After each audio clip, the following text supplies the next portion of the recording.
चारपाई पर लेटी बूढ़ी शारदा को खिड़की से झांक कर देखता हुआ बंदर। बूढ़ी शारदा ने पूछा, क्यों रे हनुमान, किसे ढूंढ रहा है? जरूर तू मुझे ही ढूंढ रहा होगा। आ जा बेटा।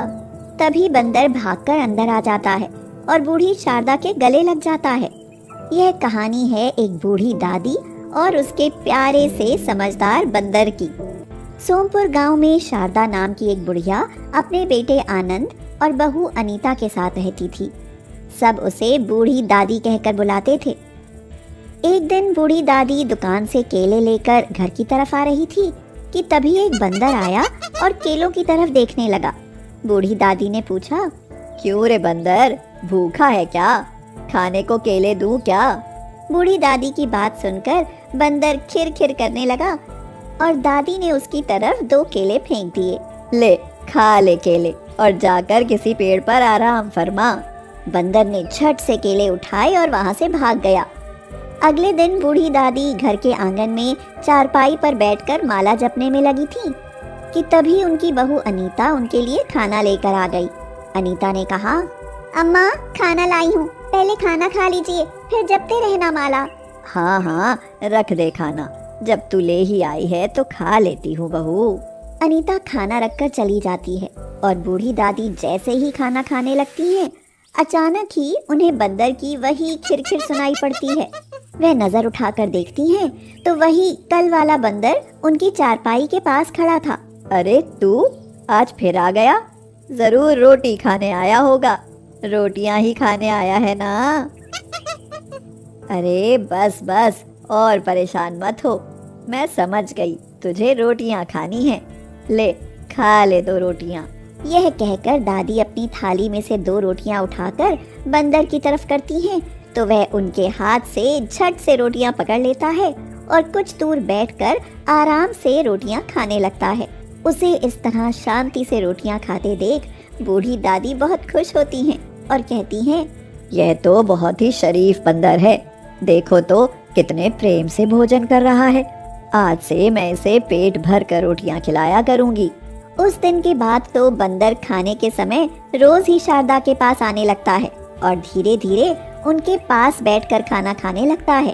अब शारदा भी उसे राम भक्त हनुमान जी का रूप मानकर उसे हनुमान कहकर बुलाने लगती हैं।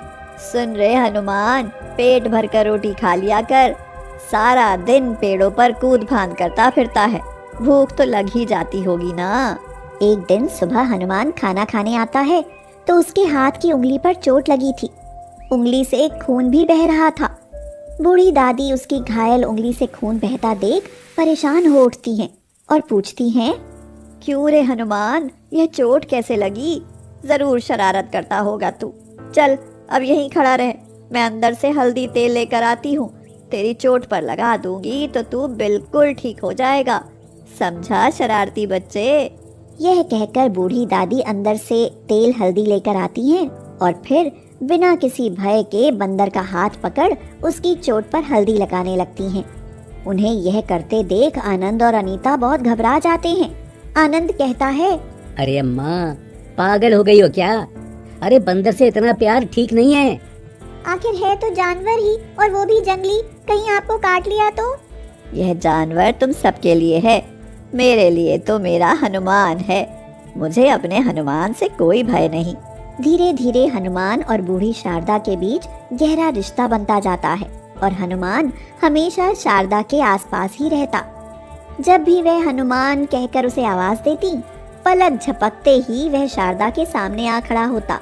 एक दिन शारदा मंदिर जा रही थी। अरे मैं भी कैसी भुलक्कड़ हूँ, भगवान जी पर चढ़ाने के लिए फूल लाना तो भूल ही गई। शारदा यह कह ही रही होती है कि तभी वहाँ हनुमान आ जाता है। हनुमान को देखकर शारदा कहती है, बेटा हनुमान, फूल लाना तो मैं भूल ही गई रे। भगवान जी के चरणों में चढ़ाने के लिए फूल तो चाहिए ना। बूढ़ी दादी यानी शारदा जैसे ही यह कहती है, हनुमान तुरंत उछलते कूदते बहुत सारे फूल तोड़ कर ले आता है। शारदा खुश होकर कहती है, अरे वाह हनुमान, तू फूल ले आया बेटा।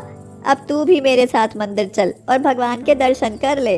मंदिर में घुसते ही हनुमान को जैसे ही भगवान राम की मूर्ति दिखाई देती है, वह तुरंत उनके चरणों में झुक जाता है यह देख शारदा को बड़ा अच्छा लगता है। वह मन ही मन बहुत खुश होती है और हनुमान से कहती है, तू तो सच्चा राम भक्त निकला रे।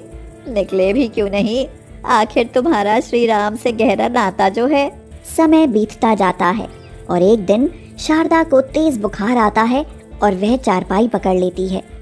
कई दिन बीत जाते हैं पर हनुमान को शारदा दिखाई नहीं देती, तो वह बेचैन हो उठता है और खिड़की से अंदर झांक कर देखने लगता है। क्यों रे हनुमान, तू किसे ढूंढ रहा है? जरूर मुझे ही ढूंढ रहा होगा। आजा बेटा आजा। शारदा के यह कहते ही हनुमान उछलते हुए उनके पास पहुंच जाता है और उनसे लिपट जाता है। उसका ऐसा गहरा प्यार देखकर शारदा की आंखें भर आती हैं। क्यों रे, इतना गहरा प्यार करता है तू मुझसे? मेरे बच्चे, शायद मैं अब ना बचूं, तू मुझे भूल जाना। शारदा यह कह ही रही होती है कि तभी आनंद डॉक्टर को लेकर आ जाता है और हनुमान उन्हें देखते ही वहां से भाग खड़ा होता है। डॉक्टर हनुमान को देखकर कहता है, देखो अम्मा, इस बंदर से दूरी रहो तो अच्छा है, क्योंकि अगर इसने काट लिया तो इस बीमारी की हालत में लेने के देने पड़ जाएंगे। मेरे हनुमान से मुझे कोई भय नहीं है बेटा, तुम उसकी चिंता मत करो, बस दवा दो। शारदा के यह कहने पर डॉक्टर चुप हो जाता है और दवा देकर चला जाता है। कई दिन दवा खाने पर भी शारदा की बीमारी ठीक नहीं होती। एक शाम उनकी तबीयत बहुत अधिक बिगड़ जाती है और वह अनबोल हो जाती हैं। हनुमान शारदा को देखने आता है तो वहाँ लोगों की भीड़ देख सकपका जाता है। अब तो बूढ़ी दादी का बचना मुश्किल है, सुबह तक लगता है चल बसेंगी। अरे भगवान, तड़पाने से अच्छा तो इन्हें मौत ही दे दे। बेचारी बूढ़ी दादी बहुत अच्छी औरत थी, सबके साथ बड़े प्यार से रहती थी। हनुमान जब लोगों को यह कहते सुनता है तो वह परेशान हो उठता है और चुपके से किसी तरह शारदा की चारपाई के पास जा पहुंचता है। वह शारदा का हाथ पकड़ उसे जगाने की कोशिश करता है। हनुमान के बार बार जगाने पर भी जब शारदा नहीं जागती तो हनुमान की आंखों से आंसू आ जाते हैं और वह वहां से निकल लेता है। वह दौड़ते हुए मंदिर पहुंचता है, पर जैसे ही वह मंदिर में घुसने लगता है, मंदिर का पुजारी मंदिर के कपाट बंद कर ताला लगा देता है। फिर उसी समय आसमान में बादल छाते हैं और तेज बारिश होने लगती है। हनुमान बारिश की परवाह किए बिना ही मंदिर के द्वार पर बैठ जाता है। यह देख मंदिर का पुजारी हंसते हुए कहता है, अरे देखो तो कैसा मूर्ख बंदर है ये, ऐसी बारिश में कहीं छिपने के बजाय मंदिर के द्वार पर बैठकर भीग रहा है। रात भर बारिश होती रहती है और हनुमान मंदिर के द्वार पर बैठ द्वार खुलने का इंतजार करता रहता है। फिर सुबह जैसे ही पुजारी मंदिर आता है तो और हैरान रह जाता है। अरे ये बंदर तो अभी यहाँ बैठा है, जरूर कोई खास बात होगी। यह कहकर जैसे ही पुजारी मंदिर के कपाट खोलता है, हनुमान भागकर अंदर जाता है और भगवान राम के चरणों में लेट जाता है।